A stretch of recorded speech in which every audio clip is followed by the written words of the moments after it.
శ్రీహ. ఓం స్వస్తి శ్రీ గణేశాయ నమ. ఓం శ్రీ మేధా దక్షిణామూర్తే నమ. ఓం శ్రీ శంకర భగవత్పాదా విజయంతే. ఓం ఓం జగద్గురు అంతర్ముఖానంద వేదవ్యాస భట్టారక శ్రీకృష్ణ పరంబ్రహ్మణే నమ. ఓం శ్రీ గురుభ్యో నమ. బ్రహ్మసూత్ర శంకర భాష్యం అంతరాధికరణంలో 3వ భాగంగా చెప్పుకుంటున్నాం. నిన్నటి భాగంలో సమస్త నామాలు కర్మఫలాలు కూడా వామిని అంటే సర్వకర్మ ఫలాలు ఉత్పత్తికి హేతువు, అతనే కదా కారణం. వామిని అంటే సర్వకర్మ ఫలాలకి ఉత్పత్తికి హేతువని, భామిని అని అంటే భామిని అంటే సమస్త లోకాల్లోనూ భాషిస్తాడు. ఎక్కడ సర్వజ్ఞత్వం సర్వ వ్యాపకత్వం కదా. భామినిత్వాలు చెప్పబడ్డాయి కాబట్టి పరమేశ్వరుడైతేనే చెప్పడం కుదురుతుంది. కాబట్టి పరమేశ్వరుడు గురించే చెప్తున్నారు అని నిన్న చెప్పారు. ఉత్పత్తికి హేతు అతనేమో వామిని, అతనే కదా ఉత్పత్తికి హేతువు. భామిని అంటే అన్నిట్లో సమస్త లోకాలను భాషిస్తాడని అట్లా దాని గురించి చెప్పుకున్నాం, వామిని భామిని అని. ఇప్పుడు 3వ భాగంగా చెప్పుకుంటున్నాం. స్థానా దివ్య దేశాచ అంటే బ్రహ్మకు స్థానం మొదలైన వాటిని శృతులలో ఇతర స్థలాల్లో కూడా చెప్పడం వల్ల ఇక్కడ అక్షిస్థానం చెప్పినా దోషం లేదని సూత్రార్థం. అన్ని చోట్ల ఉంటాడు కాబట్టి మళ్ళీ దీని గురించి ఎవరైనా చెప్పుకుందాం. కథమితి ఆకాశం వలె అంతటా వ్యాపించి ఉన్న బ్రహ్మకు నేత్రం అనే అల్పమైన స్థానం ఎలా కుదురుతుంది? ఈ విషయంలో చెప్పబడుచున్నది. బ్రహ్మకు ఈ ఒక్క స్థానమే చెప్పబడి ఉన్నట్లయితే కుదరకపోవటం అనేది కలగవచ్చును. దీనికి యహ పృథివ్యా తిష్టన్ ఇత్యాది శృతుల చేత ఇతరమైన పృథివ్యాది స్థానాలు కూడా నిర్దేశించబడి ఉన్నాయి కదా. పృథిభాగం కూడా పృథివ్యాది అన్ని స్థానాలు చెప్పాయి కాబట్టి కుదురుతుందని. అలాంటి స్థానాల్లో ఒకటి చక్షుస్సు కూడా యశ్చ క్షుపి తిష్టన్ ఇత్యాదికం చేత చెప్పబడింది.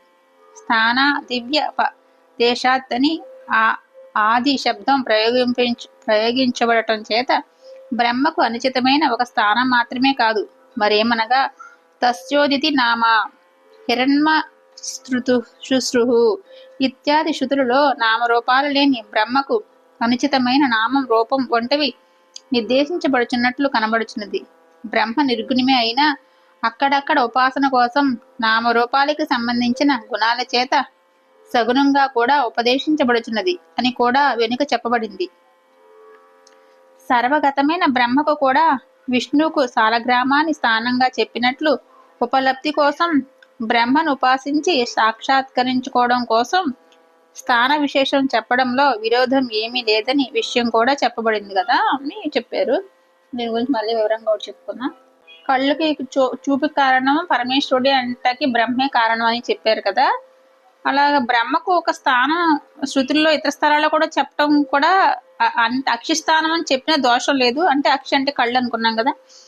శృతుల్లో ఇతర స్థలాలు కూడా ఉంది అన్ని చోట్ల. మొత్తం బ్రహ్మకు ప్రతి ఇతర స్థలాల్లో కూడా చెప్పడం వల్ల ఈ కళ్ళలో ఉందని చెప్పడం కూడా దోషం లేదు అని చెప్తున్నారు. ఆకాశం వలె అంతటా వ్యాపించున్న బ్రహ్మకు ఆకాశం అనే బ్రహ్మకు ఆకాశం వల్లే బ్రహ్మకు అంతటా వ్యాపించున్న బ్రహ్మకు ఒక కళ్ళే అని చెప్పడం ఎలా కుదురుతుంది అనే విషయం దాని గురించి చెప్తున్నారు. ఇప్పుడు బ్రహ్మకు ఒక స్థానమే చెప్పబడినట్లయితే కుదరదు, కానీ ఇతర పృథ్వీ వ్యాధి అన్ని స్థానాల్లో మొత్తం అంతటా అని చెప్పారు కాబట్టి అలాంటి స్థానాల్లో ఒకటి, అందులో అటువంటి స్థానాలు పృథ్వీవ్యాధి స్థానాలు అన్ని ఎలా చెప్పారో అట్లా ఆ స్థానాల్లో ఈ చక్షు ఒకటి ఆది శబ్దం ప్రయోగించి బ్రహ్మకు అనుచితమైన ఒక స్థానం మాత్రమే కాదు కదా, మరేమైనా సరే నామరూపాలు లేని బ్రహ్మకు అనుచితమైన నామ రూపం వంటివి నిర్దేశించింది. ఎందుకంటే బ్రహ్మ నిర్గుణమే అయినా సరే అక్కడక్కడ కూడా ఉపాసన కోసం నామరూపాలకు సంబంధించి గుణాలు సగుణంగా కూడా ఉపదేశించారు కదా అని వెనక్కి చెప్పారు కదా.